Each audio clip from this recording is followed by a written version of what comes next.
ক্ষমতায় থাকার জন্য স্বৈরাচারী শেখ হাসিনা প্রতিটা দলের উপর নির্যাতন জুলুম করেছে।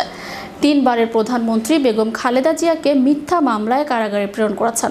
তারেক রহমানকে মিথ্যা মামলা দিয়ে দেশে আসতে দেওয়া হয়নি। হাজার হাজার নেতাকর্মীকে হত্যা, গুম করা হয়েছে। 17 বছরের শেখ হাসিনার নির্যাতন শত শত বছরও ভোলবার নয়।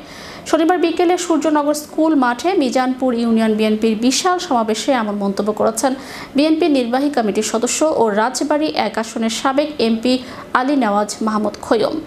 মিজানপুর ইউনিয়ন বিএনপির সভাপতি জাকির হোসেনের সভাপতিত্বে এ সময় অন্যান্যদের মধ্যে বক্তব্য রাখেন বিএনপি নেতা নঈম আনসারী, মঞ্জুরুল আলম দুলাল, গাজী আহসাব হাবিব, অর্ণব, নেওয়াজ মাহমুদ রিশিদ সহ অন্যান্য নেতাকর্মী সমাবেশে বক্তব্য রাখেন।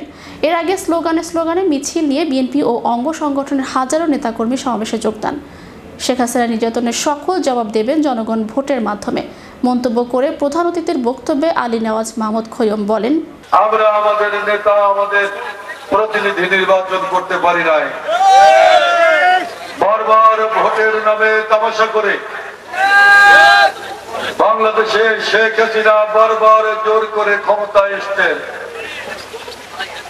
আপনারা জানেন, ক্ষমতায় থাকার জন্য শেখ হাসিনা বাংলাদেশে সমস্ত রাজনৈতিক দলের উপর কি ভয়াবহ নির্যাতন করেছে।